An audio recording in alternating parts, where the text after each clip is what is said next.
Jangan lupa subscribe YouTube channel Metro TV News dan pastikan untuk menyalakan lonceng notifikasinya.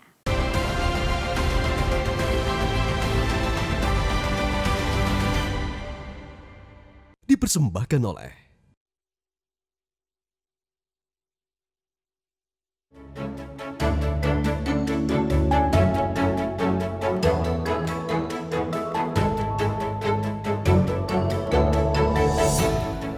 kita hadir bersama-sama di sini dalam rangka sebuah cita-cita besar dan pekerjaan besar yang akan kita segera mulai, yaitu pembangunan Ibu Kota Nusantara. Tanah dan air yang dibawa oleh 34 gubernur telah kita satukan di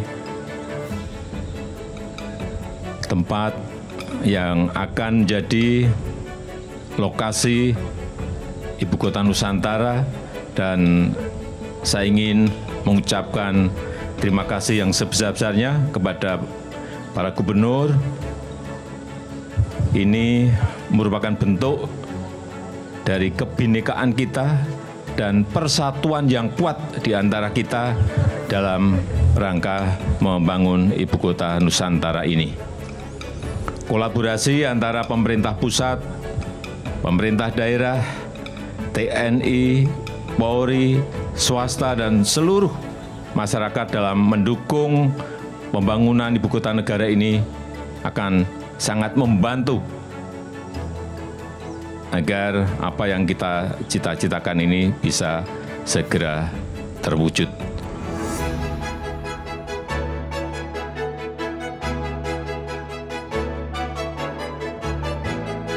Di kota yang dibangun ini, yang nanti menjadi ibu kota, akan bisa menghadirkan pesan utama dan pertama atas pendirian Republik ini, yaitu menghadirkan keadilan sosial bagi seluruh rakyat Indonesia. Lagi, tapi saya kira tadi akan berdampak luas dari segi pemerataan dan keadilan pembangunan di seluruh Nusantara ini. Karena kalau kita dari garis silang begini, maka ibu kota ini berada di titik silang itu. Jadi dampak semuanya, apakah itu ekonomi, pembangunan, dan segala kesejahteraan masyarakat akan mengikutinya.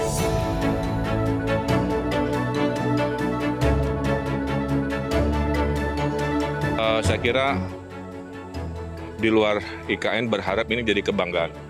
Jadi kita doakan prosesnya lancar, inovasi, jadi yang terdengar adalah hal-hal positifnya kan gitu ya, hal-hal yang membanggakannya, bukan sebaliknya kan, mungkin ada dinamika atau apa. Nah, saya kira saya titipkan itu ke Allahumma salli wa sallim ala Sayyidina Muhammad wa ala ali Sayyidina Muhammad. Ya Allah, Tuhan yang Maha Pengasih lagi Maha Penyayang, limpahkanlah kekuatan, kesehatan kepada kami dan kepada para pemimpin kami, agar dapat terus melaksanakan segala pembangunan bangsa dan daerah kami, baik pembangunan mental maupun pembangunan spiritual. Serta kuatkanlah persatuan dan kesatuan di antara kami dalam meneruskan pembangunan untuk menuju masyarakat yang maju, modern, religius, dan sejahtera. Ya Allah, Tuhan yang Maha Pengasih, curahkanlah rahmat dan kasih sayang-Mu kepada para pemimpin kami yang telah mengorbankan jiwa dan raganya bagi tegaknya negara kesatuan Republik Indonesia. Ampunilah segala kesalahan mereka, dan terimalah budi baik dan keikhlasan pengorbanan mereka, serta tinggikanlah derajat dan muliakanlah mereka, dan ganjarkanlah mereka dengan keindahan surga-Mu yang abadi. Perkenankan doa kami ya Allah. Rabbana atina fid dunya hasanah wa fil akhirati hasanah wa qina azabannar. Rabbana taqabbal minna innaka antas samiul alim wa tub alaina innaka antat tawwabur rahim. Wa sallallahu ala sayyidina Muhammadin wa ala alihi wa sahbihi wa salam. Subhana rabbika rabbi izzati amma yasifun Wassalamun ala mursalin. Walhamdulillahirabbil alamin.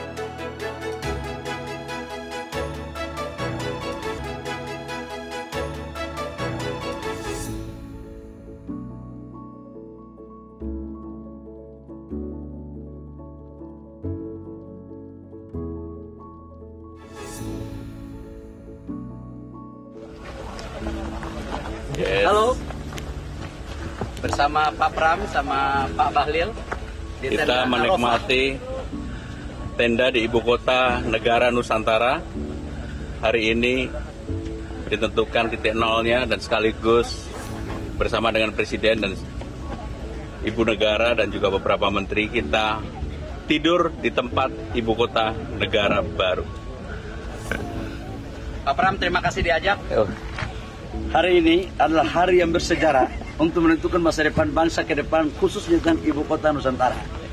Saya melihat investasi bagus sekali, pendekatan lingkungan, dan insya Allah ke depan negara kita semakin kuat, kompak dalam konteks NKRI.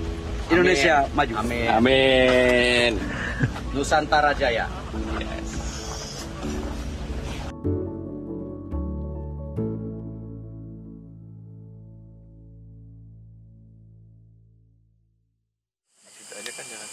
Dipanen, bukan rubuh. Rubuh dimarahin Pak Presiden. Dipanen.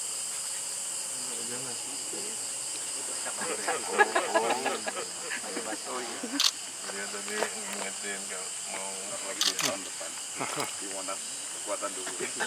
Mantul ke sana. Mantul Pak.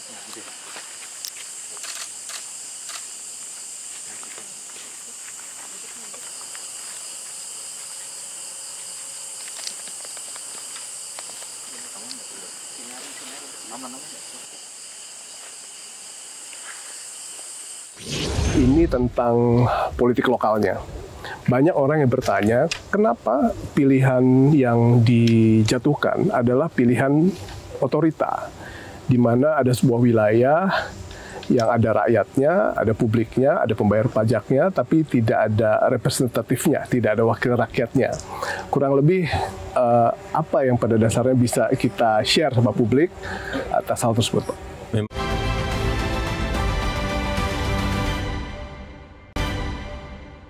Dipersembahkan oleh, didukung oleh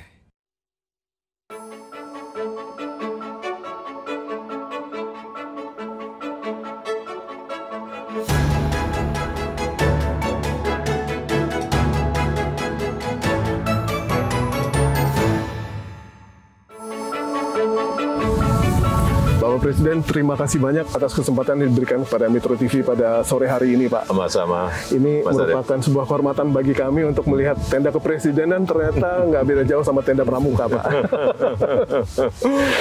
Ya, yang paling penting kita ini bermalam di sini untuk melihat, merasakan suasana malam di Nusantara ini seperti apa, itu aja.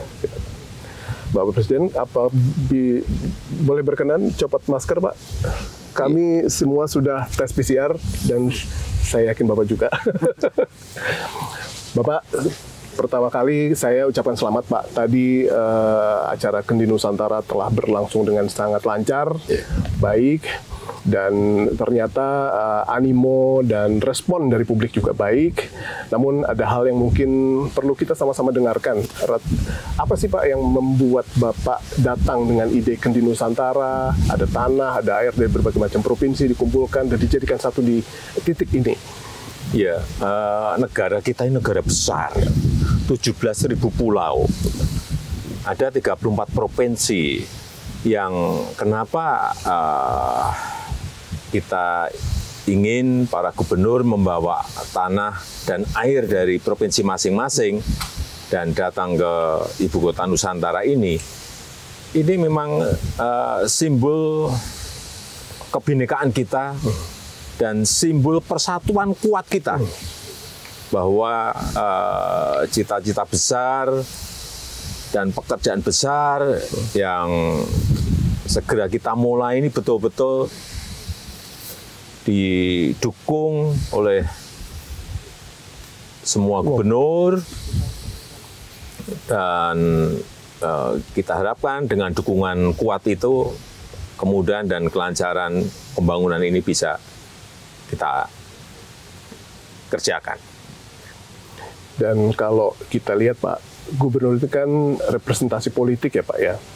Representasi-representasi yang lain apakah akan diajak juga Pak? Seperti rakyat, masyarakat adat, bukan saja Kalimantan Timur atau berbagai macam stakeholder lainnya untuk sama-sama membawa tanah dan air mereka untuk ke sini. Kira-kira lebih ada ide ke sana juga nggak Pak?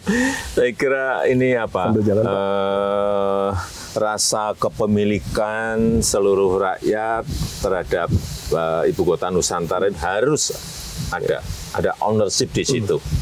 Sehingga muncul rasa memiliki, ya itu yang kita harapkan. Jadi kita ingin tadi simbol semua provinsi sudah membawa tanah dan air dari masing-masing provinsi, semua gubernur datang, sehingga kita harapkan itu juga bisa saja dilakukan untuk elemen dan komponen masyarakat yang lain. Kenapa tidak?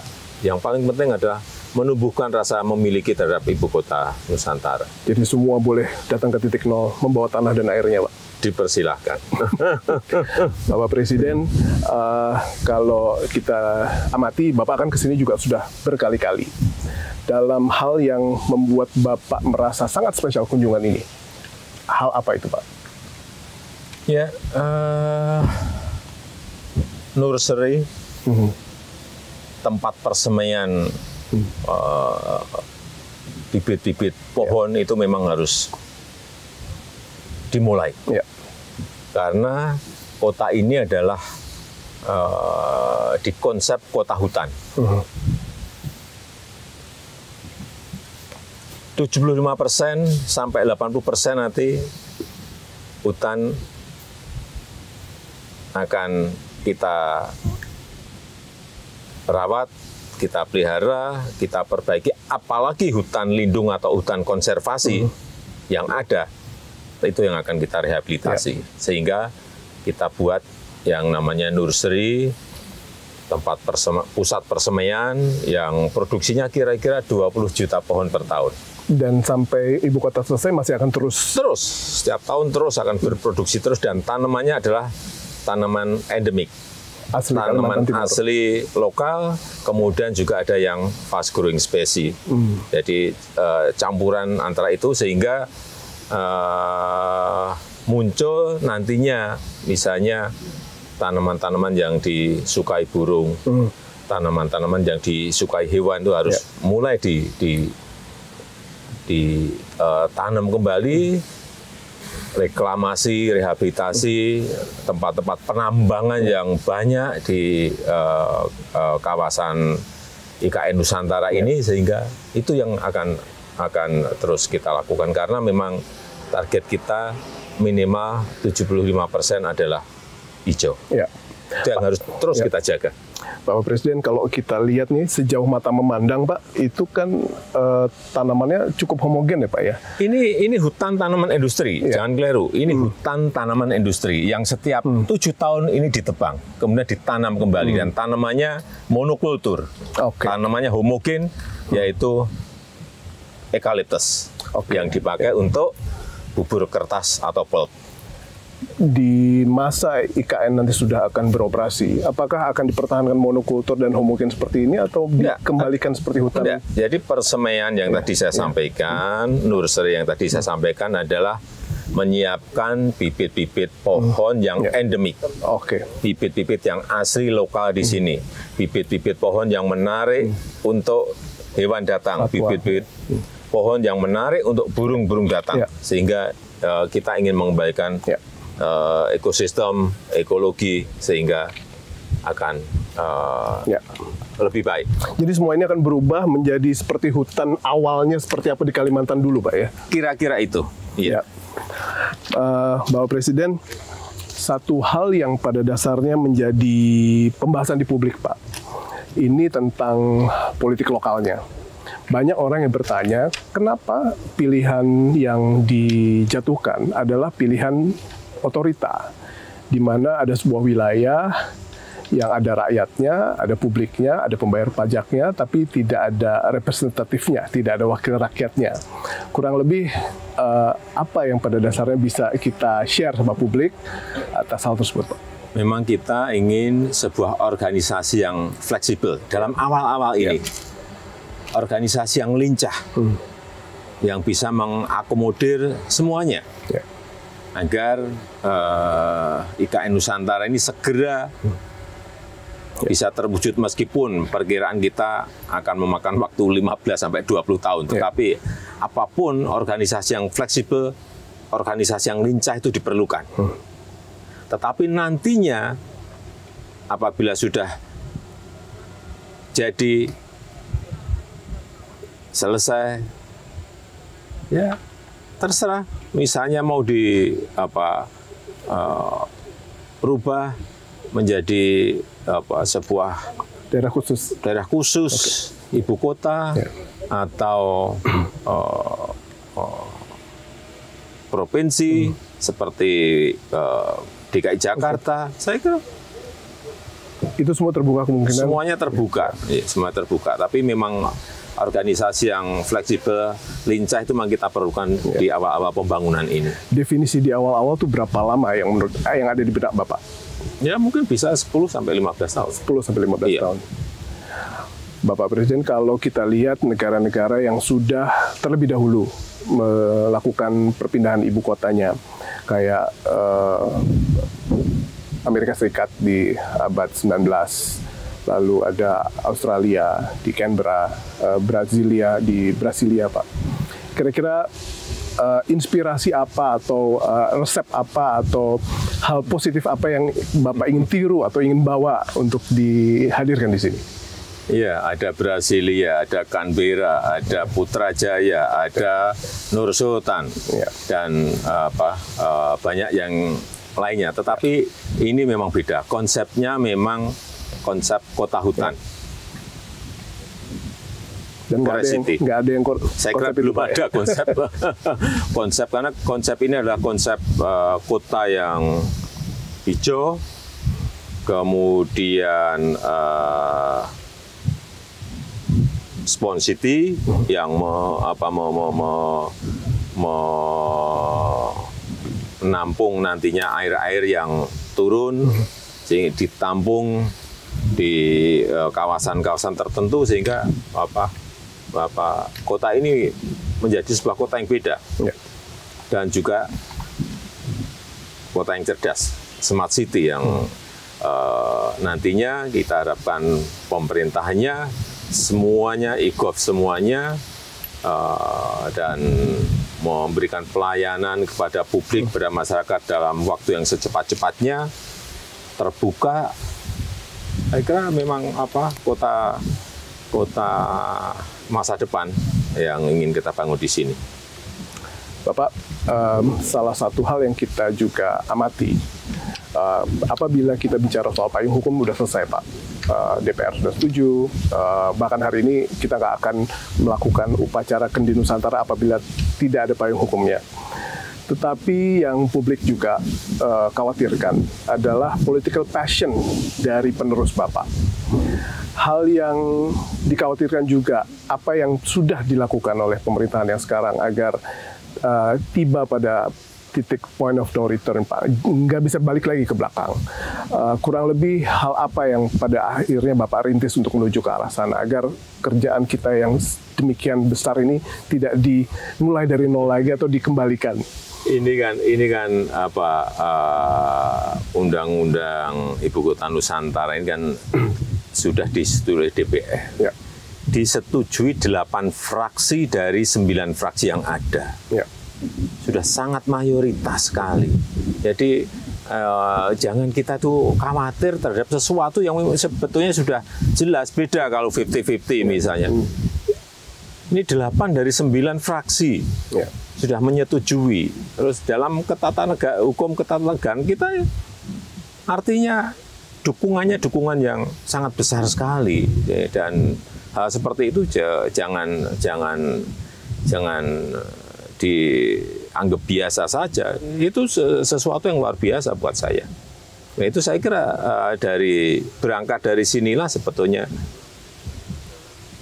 kita memutuskan pembangunan Ibu Kota Nusantara ini.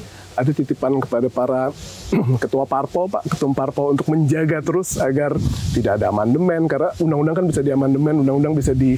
Ya, ini kan sudah kita bicarakan jauh-jauh hari dengan ketua-ketua partai. Ya. Dan mereka mendukung. Ya, kalau tidak mendukung, ya tentu saja tidak kita ajukan ke DPR.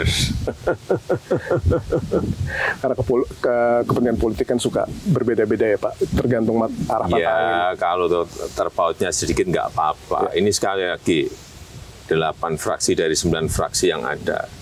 Kalau dilihat dari persentasenya 93%.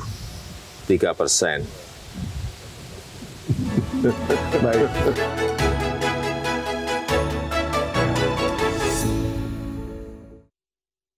Bapak juga menerima delegasi dari beberapa negara di Teluk, Pak. Kurang lebih dalam skema-skema yang kita udah punya, Pak.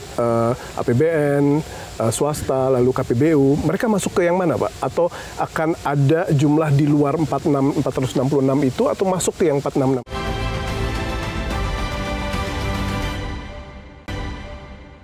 Dipersembahkan oleh, didukung oleh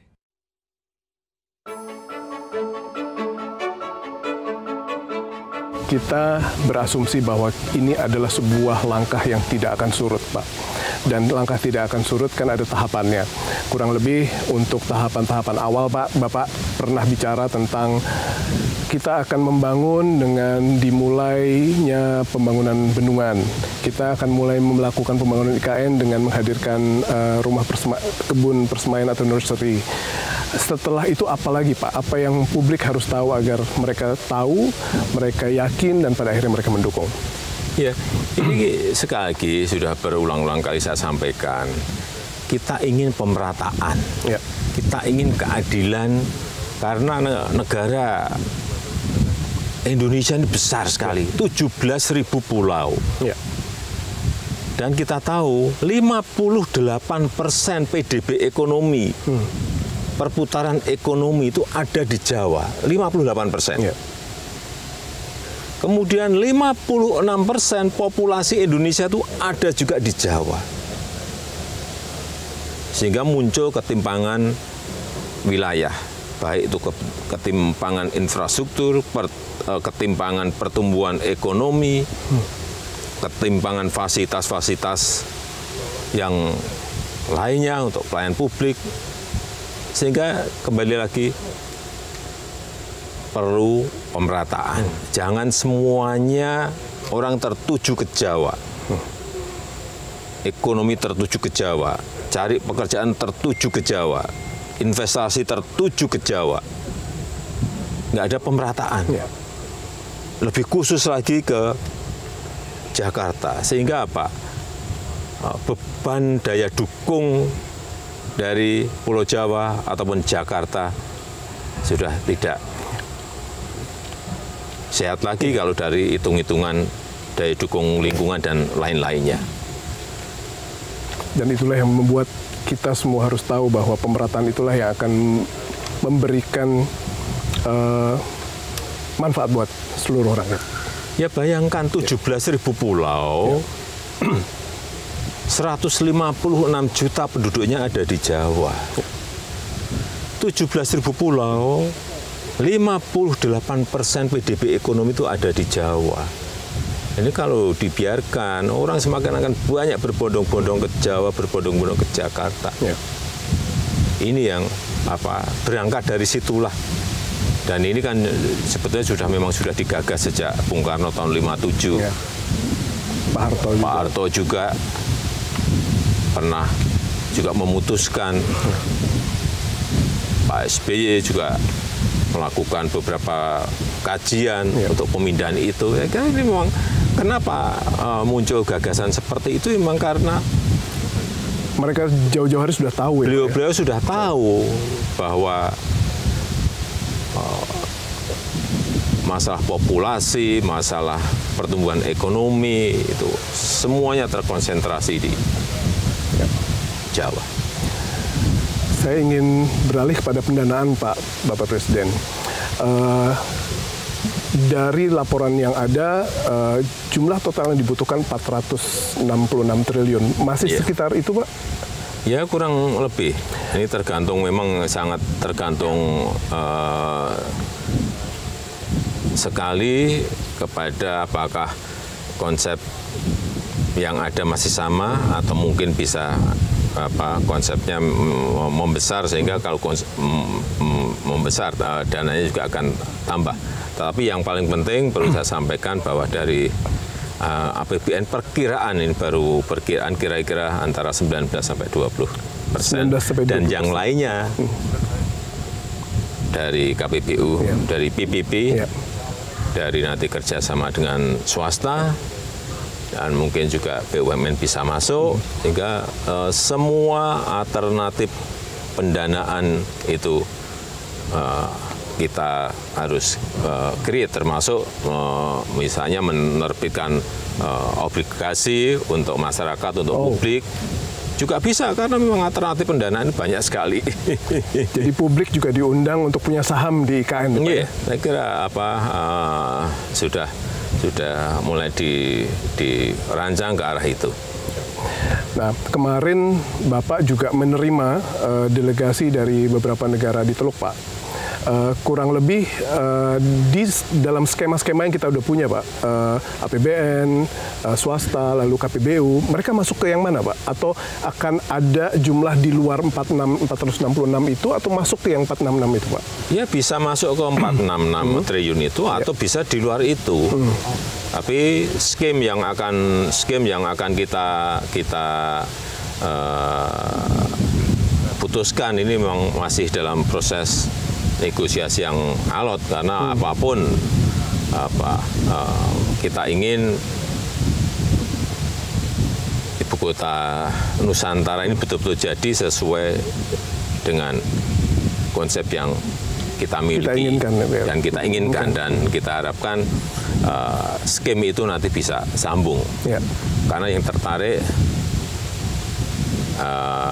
Uni Emirat Arab, misalnya sudah sejak awal tertarik, kemudian Arab Saudi, Pak. Arab Saudi juga tertarik untuk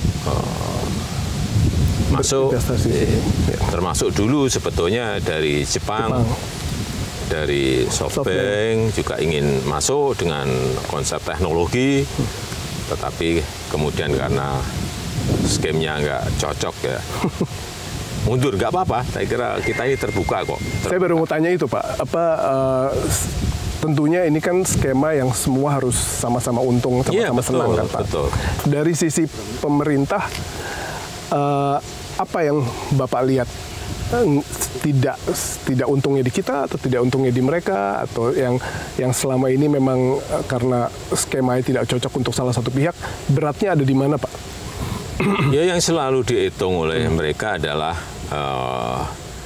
selalu return on investment-nya seperti apa, dihitung internal rate of return-nya seperti apa, selalu berbicaranya itu.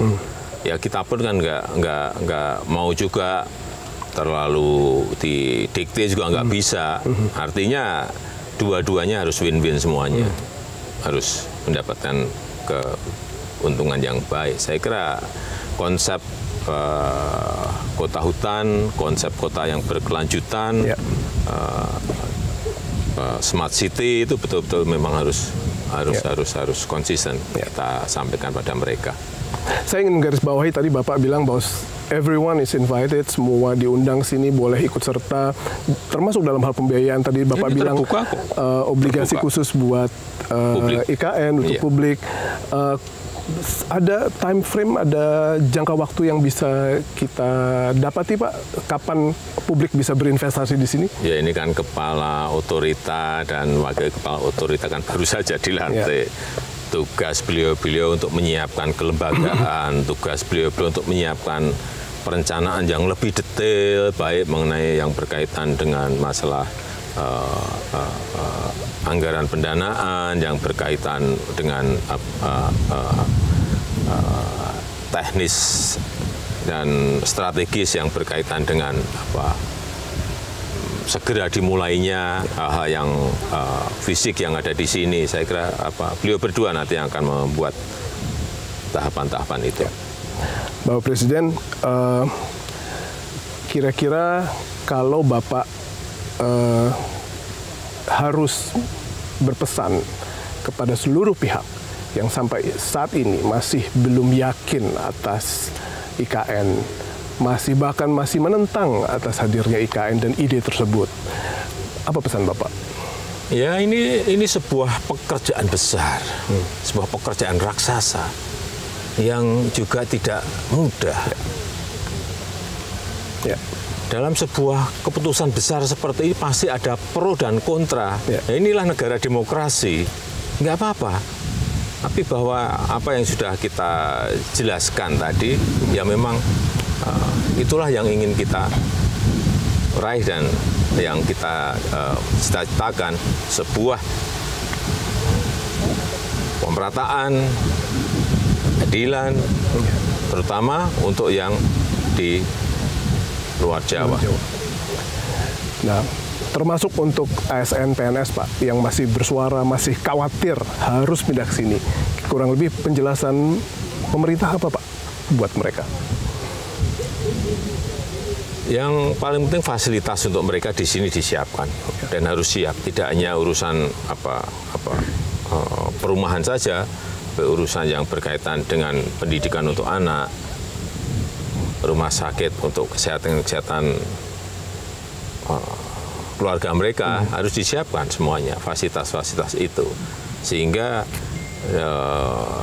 datang ke Ibu Kota Nusantara ini betul-betul dengan sebuah keikhlasan untuk memberikan pelayanan yang terbaik untuk masyarakat, untuk membangun negara ini, dan ya kota ini memang harus patut untuk dibanggakan, sehingga yang tinggal di sini bangga bahwa mereka dan bangga ya, Pak, ya? Mereka bangga bekerja di Ibu Kota Nusantara, mereka bangga tinggal di Ibu Kota Nusantara ini, dan memang nanti ada tunjangan khusus. Wah, untuk itu yang awal-awal. mungkin garis bawah tunjangan khusus awal-awal, Pak, ya. Pak, kalau kami pelajari kan 3 kementerian, Kementerian Dalam Negeri, Kementerian Luar Negeri, dan Pertahanan harus menjadi pihak yang pertama yang pindah ke sini, Pak. Bapak sendiri mau duluan atau bersama-sama mereka, atau kapan Bapak akan berkantor di sini? Targetnya itu, jadi targetnya itu yang ingin pindah terlebih dahulu. Tetapi kalau bisa lebih dari itu ya. Lebih cepat maksudnya, Pak? Ya lebih baik. Tapi apapun nanti yang pertama-tama pindah ke sini tentu saja dari istana terlebih dahulu. Siap. Bapak, kita bisa melihat hamparan hutan yang sangat indah. Bahkan kabarnya kalau cuaca cerah dari salah satu titik ini kita bisa melihat Teluk Balikpapan. Apakah di titik ini, di titik yang indah ini, Istana Presiden akan dibangun? Ya, di titik ini istana akan dibangun. Ini adalah titik tertinggi dari permukaan laut, kira-kira 80 meter paling tinggi ini di kawasan ini, sehingga bisa melihat ke arah manapun. Apa konsepnya, Pak? Pilih titik yang tertinggi untuk Istana Kepresidenan. Ya, biar dilihat dari mana-mana kelihatan. Oke. Tidak ada filsafat Jawa atau apa, nggak ada, Pak? Enggak. Bapak Presiden, kami ucapkan terima kasih banyak. Mudah-mudahan istana segera dibangun dan bisa kita banggakan bersama-sama oleh seluruh rakyat Indonesia. Sehat-sehat, Pak. Terima kasih. Terima kasih. Terima kasih.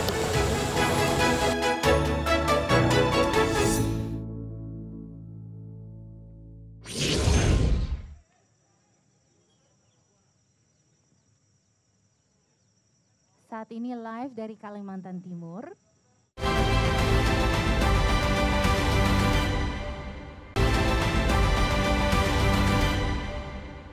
Dipersembahkan oleh, didukung oleh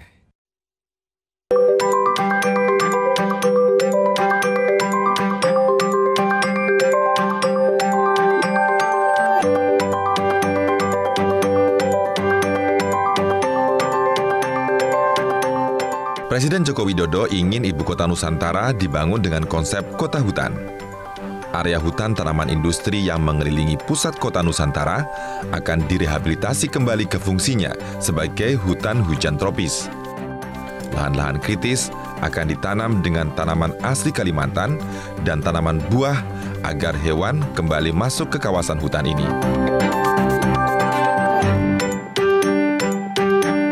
Kedatangan Presiden Jokowi ke kawasan persemaian Mentawir, Bukit Bangkirai, Kecamatan Samboja, Kabupaten Kutai Kartanegara, Kaltim, didampingi Menteri KLHK Siti Nurbaya Bakar, Dirjen Gakum KLHK Rasio Ridosani, Gubernur Kaltim Isra Nur, Kapolda Kaltim Irjen Pol Imam Sugianto, dan Pangdam 6 Mulawarman Majen TNI Teguh Pujo Rumekso. Pusat persemaian Mentawir memang belum selesai, namun nantinya dari tempat ini akan berproduksi lebih kurang 16 hingga 20 juta bibit pohon pada 6-7 bulan ke depan. Persemaian modern seluas 120 hektar di Mentawir ini dilengkapi berbagai peralatan pertanian, termasuk water sprinkler di 35 hektar lahan persemaiannya. Presiden Jokowi menegaskan pembangunan IKN akan diawali dengan merehabilitasi hutan-hutan yang ada, penanaman kembali area-area IKN dan sekitarnya. Tujuannya agar kembali pada fungsi semula, yaitu hutan hujan tropis dan bukan hutan yang monokultur atau hutan homogen. Sama-sama dengan para menteri, Gubernur Kaltim, meninjau pusat persemaian di Mentawir, di Bukit Bangkirai. Ini memang belum selesai dan nantinya dari sini akan bisa berproduksi kurang lebih 15 juta sampai 20 juta. 6-7 bulan lagi. Dan inilah yang sudah sering saya sampaikan bahwa pembangunan IKN akan kita awali dengan merehabilitasi hutan-hutan yang ada, penanaman kembali pada area-area di IKN dan sekitarnya agar kembali pada fungsi semula, yaitu sebagai hutan tropis dan bukan hutan yang monokultur, yang homogen. Jadi di sini sudah disiapkan bibit-bibit nyato, Surya, Meranti, Kapur, kemudian Bangran, kemudian ada Gaharu, Nyato, kemudian jambu-jambuan yang untuk menarik hewan atau burung untuk masuk lagi ke IKN. Saya kira semangat awal kita adalah seperti ini, dan kita harapkan dengan penanaman kembali habitat-habitat yang ada akan kembali seperti semula, dan suasana di IKN Nusantara nanti betul-betul seperti konsep yang sudah kita rencanakan, yaitu kota hutan.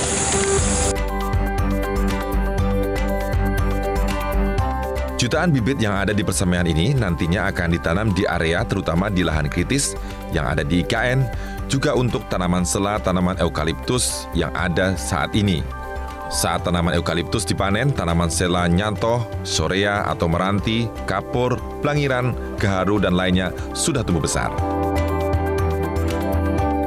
Kawasan IKN Nusantara saat ini terdapat area yang dipenuhi pepohonan seluas 42%. Presiden Jokowi menginginkan kawasan pepohonan diperluas lagi hingga 70%. Dengan demikian, terdapat kekurangan sebanyak 28% luas kawasan harus ditanami pepohonan lagi. Menteri Lingkungan Hidup dan Kehutanan, Siti Nurbaya Bakar, mengatakan saat ini kawasan IKN Nusantara masih digunakan sebagai hutan tanaman industri. Selanjutnya, secara perlahan akan kembali dijadikan hutan alam. Untuk itu, akan terus dilakukan penanaman pohon asli agar mengembalikan hutan Kalimantan. Rencana Bapak Presiden, kita harus buat persemaian yang besar. Planningnya udah ada, lokasinya di sebelah sana. Kira-kira luasnya 120 hektar. Tetapi yang akan jadi area persemaian dengan bangunan dan segala fasilitasnya kira-kira 35 hektar. Tadi kalau yang udah terbuka penuh, sekarang udah ada beberapa hektar yang terbuka penuh. Yang kita lihat tadi 204 hektar. Itu sekarang udah mulai ditanamin. Sudah ditanam sampai dengan hari ini 16 hektar. Kita akan tanam terus sehari bisa 8 hektaran. 8 sampai 10 hektar. Nah, jadi, sistem yang kedua nanti pengayaan. Jadi yang umurnya berapa, misalnya 4 tahun, kita tambal dengan pohon asli. Untuk mendukung kebutuhan air di persemaian ini, akan dibangun embung di lahan seluas 5.000 meter persegi. Mewujudkan cita-cita besar membangun ibu kota Nusantara dengan konsep kota hutan dan modern memang bukanlah hal yang mudah. Tantangan demi tantangan harus dihadapi. Dari kebutuhan anggaran jumbo, gugatan undang-undang IKN yang terus berlanjut, serta kepastian keberlanjutan program ini jika pemerintahan berganti.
Metro TV.